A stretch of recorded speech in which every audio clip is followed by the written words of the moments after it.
Assalamualaikum warahmatullahi wabarakatuh. Selamat pagi semuanya, salam sejahtera bagi kita semua.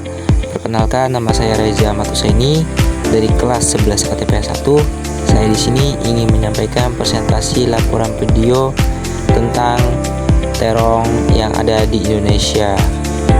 Latar belakang terong dalam bahasa Latin Solanum melongena merupakan komoditas hortikultura penting di Indonesia karena mudah dibudidayakan, cepat dipanen, dan memiliki nilai ekonomi tinggi bagi petani.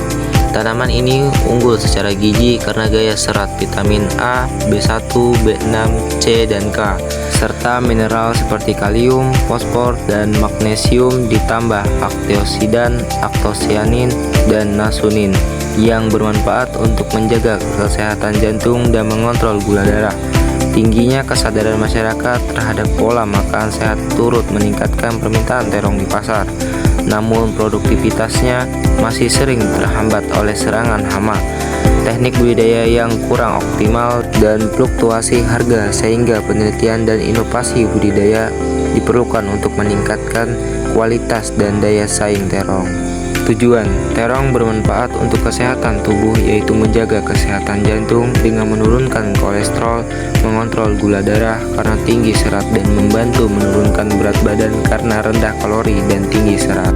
Klasifikasi tanaman: kingdom, kerajaan; divisio, divisi; kelas, ordo, bangsa; famili, suku; genus, marga; dan spesies.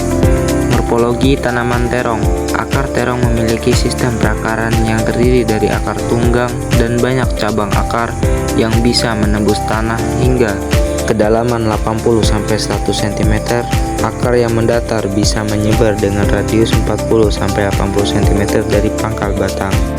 Batang terong memiliki batang yang berkayu dan kuat. Tingginya bisa mencapai 40-140 cm dan memiliki percabangan.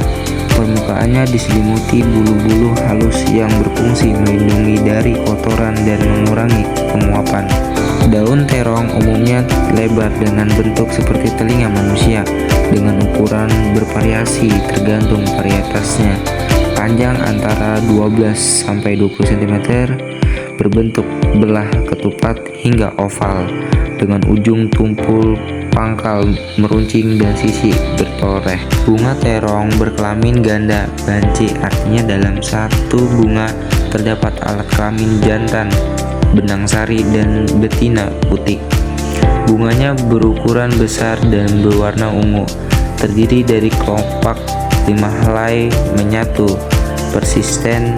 Mahkota bunga 5 helai menyatu berbentuk cangkir, 5 benang sari, dan ovarium superior. Buah terong besar, berdaging, dan berkulit berkilap.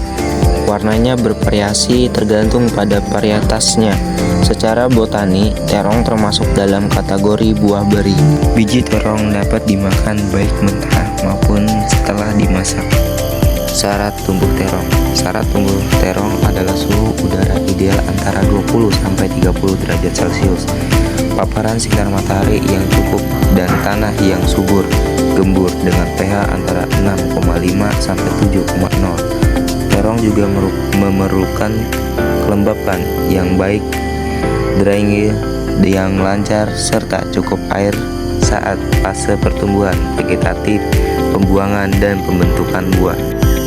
Alat dan bahan: alat traktor, parang, cangkul, dan cep. Bahan ada bibit, pupuk kandang, air, musa, gembur, dan turus. Langkah kerja: persiapan lahan, bersihkan lahan dari gulma, lalu bajak atau cangkul tanah hingga gebur. Permeteran: tentukan lebar dan panjang bedengan serta jarak antar bedengan, gunakan tali atau wajir untuk menandai area bedengan dan saluran drainase dengan ukuran lahan panjang 20 meter, lebar 1 meter. Pembentukan bedengan: gali tanah dari area saluran drainase, lalu tempatkan ke permukaan bedengan. Pemasaran dan perataan: ratakan tanah dari permukaan bedengan dan sesuaikan tingginya sesuai kebutuhan. Pastikan saluran drainase rata agar air tidak menggenang. Penambahan pupuk dan pengampuran: jika diperlukan, campurlah pupuk kandang atau bahan pengampuran seperti dolomitit ke dalam lapisan tanah bedengan untuk memperkaya kaya nutrisi. Setelah selesai pemupukan, pemasangan mulsa dan dilubangi dengan jarak 60 x 60 cm. Pembahasan dalam membudidayakan tanaman terong terdapat faktor pendukung dan penghambat. Faktor pendukung, iklim yang sesuai suhu hangat dan faktor sinar matahari cukup mempercepat pertumbuhan.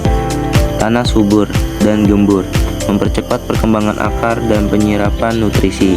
Air cukup, penyiraman rutin membantu tanaman tetap segar. Faktor penghambat, hama dan penyakit seperti kutu daun, ulat dan layu fusarium. Curah hujan berlebihan bisa menyebabkan akar membusuk dan jamur tumbuh. Faktor pribadi, kurang teliti dalam perawatan, jarang penyiraman, terlambat memberi pupuk atau lupa melakukan penyiangan.